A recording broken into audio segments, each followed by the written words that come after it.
اس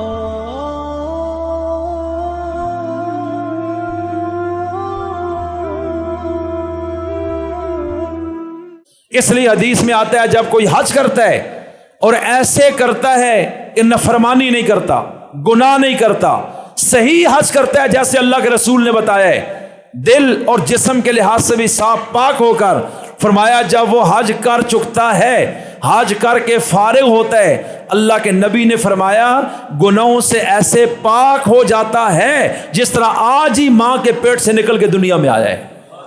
کَیَوْمٍ وَلَدَتْ أُمُّهُ، اس دن کی طرح، گویا کہ آج اس کو اس کی ماں نے جنا ہے، اس طرح یہ صاف ہو کر باہر نکلتا ہے۔ اور ایک حدیث میں آتا ہے جب کوئی عمرہ کرے یا حج تو وہ گناہوں سے اس طرح صاف ہو جاتا ہے جس طرح بھٹی میں لوہا ڈالو تو اس کا میل ختم ہو جاتا ہے، چاندی اور سونا ڈالو تو صاف ہو جاتا ہے اور میل نکل جاتا ہے۔ فرمایا یہ حج اور عمرہ وہ بھٹی ہے کہ جب یہ وہاں آ جاتا ہے، مسائل سیکھ کر اور اس کی روح کو سمجھ کے اور اس طریقے کے مطابق حج کرتا ہے جو ہم چاہتے ہیں کہ نہ اس کی زبان سے کسی کو تکلیف ہوئی، نہ اس کے ہاتھوں سے، نہ اس کو گناہ کا خیال آتا ہے، نہ اس طرف جاتا ہے، نہ لڑائی جھگڑا کرتا ہے، لوگوں سے اچھے طریقے سے پیش آتا ہے، لوگ غریبوں کو کھانا کھلاتا ہے، اندر سے ساری گندی عادتیں نکال کر حقیقت میں اصلی حاضری اللہ کی برگاہ میں دے دیتا ہے۔ فرمایا یہ گناہوں سے بالکل پاک صاف ہو کر اپنے گھر میں واپس پہنچتا ہے،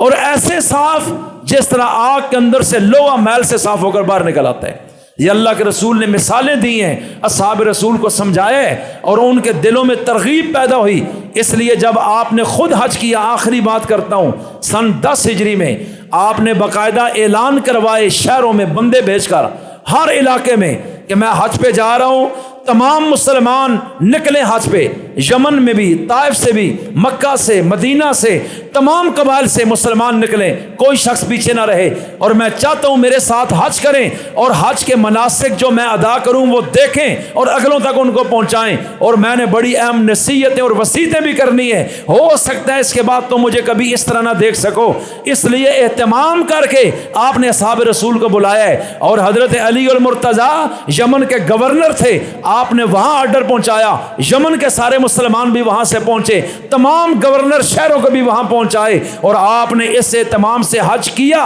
کہ دنیا دیکھ لے کہ حج کیسے کیا جاتا ہے۔ قدم قدم پر صحابہ کی رہنمائی کی، تھوڑے تھوڑے قدموں پر آپ صحابہ سے خطاب کرتے تھے، مسائل بتاتے، ان کو سکھاتے، اور ہر طرف تلبیہ کی آواز تھی، اللہ کی توحید کی، تکبیروں کی آواز، تحلیل کی آواز۔ اور آپ اگر غور کریں، جس وقت میرے نبی نے مکہ میں اعلان نبوت کیا، اسی اللہ کی کبریائی بیان کرنے سے پتھر لگتے تھے، لیکن آج وہ وقت آیا ہے 23 سال بعد کہ شرک کا کلا کما ہو گیا، پورے عرب میں ہر جبین ایک اللہ کے آگے جھکنے والی بن گئی، نبی کی آمد کا مقصد پورا ہوا، اس لیے فرمایا میں جانے لگا ہوں، ہر طرف سے لوگ آئیں۔ اور پھر اس حج کے بعد 80 سے 90 دن کے دوران اللہ کے رسول اس دنیا سے رخصت ہو گئے، اور پورا دین پہنچا کر پورے نقشے کے ساتھ صحابہ کے سامنے رکھ دیا ہے۔ اس لیے جن پر قربانی واجب ہے وہ کوتاہی بالکل نہ کریں، اور جن پر حج فرض ہے وہ ابھی اس کو لیٹ نہ کریں، جو جتنا لیٹ کرتا ہے اتنا ہی زیادہ گناہگار ہوتا ہے۔ حج فرض جس شخص پر ہو گیا، یعنی ضرورت سے زائد اتنے پیسے کہ وہاں تک وہ متوسط طریقے سے سفر کے اخراجات برداشت کرے، وہاں کھانا پینا آل و عجال والا ہے تو اتنے دن کا خرچہ پیچھے اہتمام ہو گیا، اور رستے میں کوئی شرعی رکاوٹ نہیں، نہ شرعی نہ کوئی اضطراری کہ وہاں تک اس کو کوئی پہنچنے نہیں دے رہا، تو اس پر فرض ہے کہ یہ حج فوراً کرے، اس کو لیٹ کرنا گناہ کبیرہ ہے۔ اور آپ نے فرمایا کہ جس شخص پر حج فرض ہے اور وہ اس میں تاخیر بالکل نہ کرے، اس کو قطعاً لیٹ نہ کرے، فوراً اس فریضے کو ادا کرے۔ اور زندگی میں ایک مرتبہ حج فرض ہوتا ہے، اور بالغ ہونے کے بعد